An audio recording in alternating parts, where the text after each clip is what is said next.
와, 드디어 민지가 아빠를 만났습니다. 무장한 요원 수십 명이 주차장을 둘러싸고 박진철이 달려와도 역부족이었던 그 순간 총을 버리라는 외침 하나가 판을 뒤집었는데요. 목에 와이어를 건 채 안보 차관을 끌고 나타난 사람, 바로 김 부장이었습니다. 그렇게 딸 앞에 선 아빠, 그리고 아빠하고 부르는 민지. 이 한 장면을 보려고 오늘 하루가 그렇게 길었나 봅니다. 여기까지 오는 길이 결코 순탄하지 않았는데요. 대체 무슨 일이 있었던 건지 지금부터 하나씩 풀어보겠습니다. 구독과 좋아요는 영상을 만드는데 큰 힘이 됩니다. 시간을 조금 되돌려서 어쩌다 이 재회까지 오게 됐는지부터 짚어보겠습니다. 하필 구조 요청을 해서 찬 차량이 주강찬의 차였습니다. 주강찬은 차에 탄 사람이 민지인 걸 알 수 있었고, 민지 또한 주강찬이 하는 말을 듣고 해리의 아빠라는 사실을 알고 있었지만 눈치 빠른 민지는 모르는 척 차 안에서 잠든 척을 하고 있었습니다. 하지만 주강찬은 한 수 위였습니다. 별장에 도착한 주강찬은 민지를 떠보기 시작합니다. 어떻게 된 일이냐고요? 민지는 아무것도 기억이 나지 않는다고 하자 언제부터 기억이 나지 않냐고 주강찬이 묻습니다. 민지가 학교에서 나왔을 때부터 나지 않는다고 말하고 정신을 차려보니 냉동 창고였고 겨우 탈출했다고 말해요. 그런데 이 말을 고지고대로 믿을 주강찬이 아니었습니다. 아직 어려서 그런가 감정을 숨기고 거짓말을 못한다고 거짓말인 거 다 티가 난다고 말하죠. 네가 차에서 잠든 척 할 때부터 다 알고 있다고 말이죠. 그리고 자신의 계획도 다 말하는데요. 난 우리 해리를 아주 많이 아끼고 사랑하고 그 어떤 잘못을 해도 다 덮어주고 싶은 만큼 그런 해리가 널 죽이려고 했으니 내가 어떻게 해야 하겠냐며 약물이든 주사기를 이용해 민지를 없애려고 하는데요. 그리곤 어떤 깡패가 김민지라는 학생을 납치했는데 실종된 것으로 만들 거라고 말하며 비뚤어진 부성애를 보여줍니다. 바로 그때 주강찬의 별장에 무장한 특임국 요원들이 등장합니다. 특임국 국장은 주강찬에게 김민지 학생을 넘기라고 말하는데요. 주강찬 또한 그냥 있을 사람이 아니었습니다. 평소 각종 뇌물과 비리로 성장한 주학건설이었잖아요. 여기저기 뿌려둔 돈이 헛되지 않았다는 듯 곧바로 안보차관에게 전화를 걸었습니다. 안보차관의 지시로 특임국 요원들은 모두 철수 명령이 떨어졌지만 그냥 순순히 철수할 국장이 아니었습니다. 이런 상황에 대비해 투트랙 전략을 세웠던 겁니다. 국장과 그 외 요원들은 정면전으로 주강찬 별장에 들어갔다면 정상화 요원과 세탁소 임씨는 몰래 진입해서 민지를 찾도록 지시한 거였습니다. 결국 민지는 숨겨진 곳에서 발견되고 말았고 그렇게 또 한 번, 이번엔 특임국 본부로 끌려가게 됩니다. 한편 김 부장 일행들도 흩어져서 작전 수행 중이었는데요.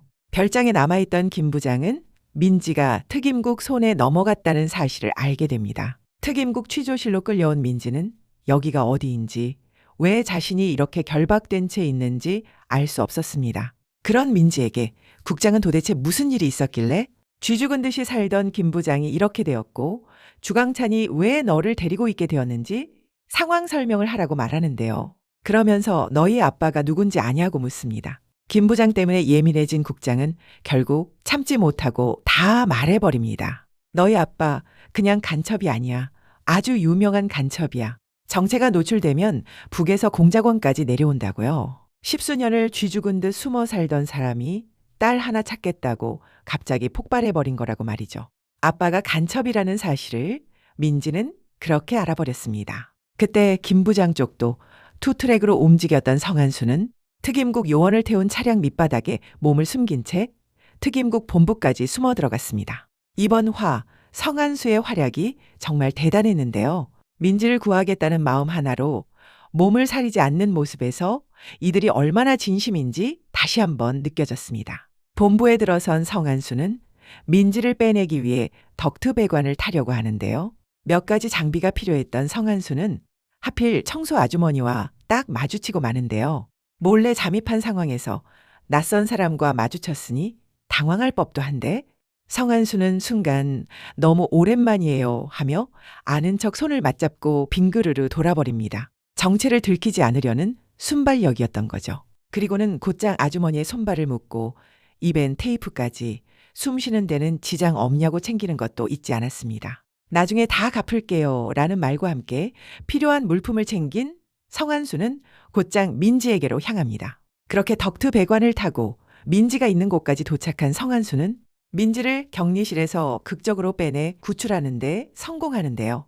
하지만 안심하기는 일렀습니다. 특임국 국장은 이미 김 부장에 대한 두려움으로 전투 준비 태세 만반의 준비를 갖춰둔 상태였으니까요. 성한수와 민지는 주차장에서 무장한 특임국 요원들에게 둘러싸이게 됩니다. 뒤늦게 박진철이 도착했지만 실탄으로 무장한 수십 명의 요원들 앞에서는 역부족이었는데요. 그때 어디선가 모두 총 버려 라는 외침이 들려옵니다. 목소리의 주인공은 다름 아닌 안보차관이었습니다. 안보차관은 민지가 사라졌다는 주강찬의 연락을 받고 특임국 국장에게 민지를 내놓으라 따지러 온 참이었는데요. 그런데 정작 다급한 목소리를 따라가 보니 안보차관의 목에는 낯익은 와이어가 감겨 있었습니다. 그 와이어의 끝, 바로 김 부장이었습니다. 그렇게 민지는 다시 아빠 품으로 돌아왔습니다. 그리고 그제서야 지금까지 몰랐던 아빠의 진짜 모습과 마주하게 되는데요. 자존심도 없어 보였던, 그저 힘없던 아빠인 줄로만 알았는데 사실은 오직 딸 하나를 지키겠다는 이유로 10수년을 숨죽이며 살아왔고 그 딸을 되찾기 위해 이번엔 목숨까지 걸고 뛰어든 사람이었다는 걸요. 그동안 미워하고 원망했던 마음들 대신 미안함이 왈칵 쏟아져 올라왔을 것 같습니다. 김 부장은 민지에게 아빠 왔으니까 걱정하지 마. 이제 집에 가자라고 말하는데요. 그렇게 제외한 것도 잠시 민지와 김 부장 일행은 특임국 본부에서 빠져나오지만 곧바로 쫓아온 특임국 요원들과 추격전을 벌이게 됩니다. 김 부장 일행이 탄 차량 정면에 선 정상화 요원은 총을 겨누지만 어쩐 일인지 조준은 빗나가 100m만 맞추고 마는데요. 정상화와 세탁소 임 씨는 누구보다 오랫동안 김 부장을 감시해온 사람들입니다. 조용히 성실하게 살아온 김 부장의 진짜 모습을 누구보다 잘 아는 사람들이죠. 지금 이렇게 폭주하는 것도 오직 민지 때문이고 민지만 안전해지면 자수 약속을 지킬 거라는 것도 알고 있습니다. 그래서였을까요? 이 두 사람은 계속 김 부장에게 마음이 약해지는 모습을 보이는데요. 방금 그 사격도 어쩌면 일부러 빗나가게 쏜 건 아니었을지 싶습니다. 그런데 이번엔 다른 차량들이 양옆에서 나타나 민지 일행의 차를 둘러싸는데요. 옷차림을 보아하니 특임국 요원이 아니라 주강찬 쪽 사람들로 보입니다. 그리고 이내에 들려오는 주강찬의 목소리. 마무리까지 내 눈으로 직접 확인해야겠다고 말이죠. 민지와 김 부장 일행을 처리하는 걸 직접 봐야겠으니 데리고 오라는 지시로 보이는데요. 그렇게 차량제로 트럭에 실려 납치된 것으로 보이는 일행은 주강찬의 아지트로 끌려온 듯한 모습입니다. 김 부장 일행의 실력을 잘 알고 있었기에 아예 차량제로 납치한 뒤 가스 같은 걸로 기절시킨 것으로 보이는데요. 남 실장으로 보이는 인물이 방독면을 쓴 채 차 안의 상황을 살펴보는 모습이 보였거든요.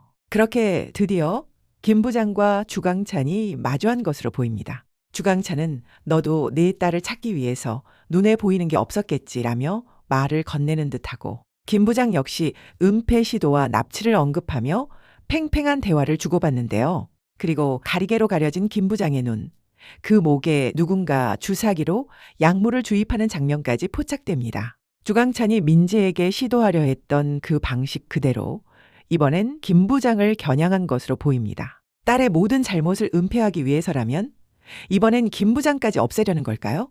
그런데 반전은 여기서 일어납니다. 예고편 마지막 장면, 위기에 몰린 줄 알았던 김 부장이 오히려 주강찬에게 민지를 위해서 너를 제거한다라는 말을 남기며 예고편이 끝이 나는데요. 다음 화에서는 김 부장과 주강찬의 액션씬이 나올 것으로 기대되는데요. 그림자 액션 못지않게 시원하고 통쾌한 액션이 되지 않을까 기대됩니다. 그런데 예고편에는 또 다른 단서도 남아 있습니다. 특임국 국장이 누군가에게 이참에 우리 쪽에서 제거해버리는 게 어떻겠냐 라고 말하는 장면. 그리고 김 부장이 민지를 보는 건 오늘이 마지막이겠죠 라는 특임국 요원의 대사까지. 이 두 장면을 이어보면 특임국이 다시 한번 민지를 빼돌리고 그 틈에 김 부장까지 제거하려는 것이 아닐까 추측됩니다. 이제 김 부장이 사활을 남겨놓고 있는데요. 아직 나오지 않은 반전 요소들도 몇 가지 눈에 띕니다. 예고편에는 부두에서 김 부장과 그림자 결투를 벌였던 박강성의 모습도 보였는데요. 이렇게 모습을 비췄다는 건 박강성이 앞으로 어떤 역할을 할 거라는 신호로 보입니다. 예고편 속 김 부장, 성한수, 박진철도 위험에 빠진 것처럼 보이는데요. 워낙 강철 체력들이라 크게 걱정은 안 되지만 혹시 위험에 빠진다 해도 특임국이 이들을 구해줄 리는 없을 테니 이번엔 박강성이 손을 내밀지 않을까 기대해 봅니다. 왜냐하면 저번 결투에서 김 부장은 박강성을 살려줬었잖아요. 형 박영광의 마지막 부탁이 살아남으라는 것이었으니 너도 살아남으라고 말했었죠. 그러니 이번엔 박강성이 김 부장에게 살아남으라고 구해주는 게 아닐까 싶습니다. 그리고 리흥령까지 처리해준다면 더 좋을 텐데 말이죠. 그리고 아직 살아있는 빌런이 하나 더 있죠. 바로 금이빨입니다. 이번에도 또 한 번 이빨이 다 뽑히는 치욕을 겪었는데요. 이제는 제대로 된 계획을 짜서 주강찬에게 복수하려 하지 않을까요? 혹시 김 부장 편에 서서 힘을 보태줄 가능성도 있어 보이는데요. 사실 그건 좀 웃긴 그림이 될 것 같기도 하고요. 오히려 자수하는 방향으로 틀 가능성도 있어 보입니다.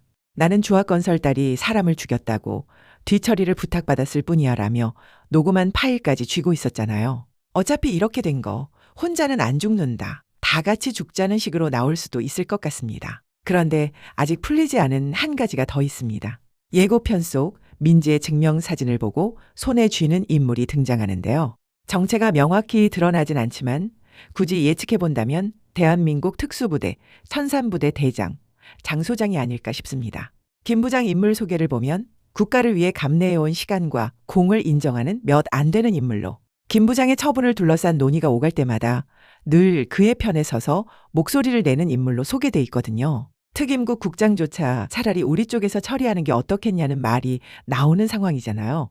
이쯤 되면 김 부장을 구원해줄 구원자가 등장해야 하지 않을까요? 민지와의 해피엔딩을 위해서 말이죠. 이제 4화만 남았다고 하니 벌써 아쉬운 마음이 드는데요. 다음 화 예고편만 봐도 벌써 긴박한 순간들이 느껴집니다.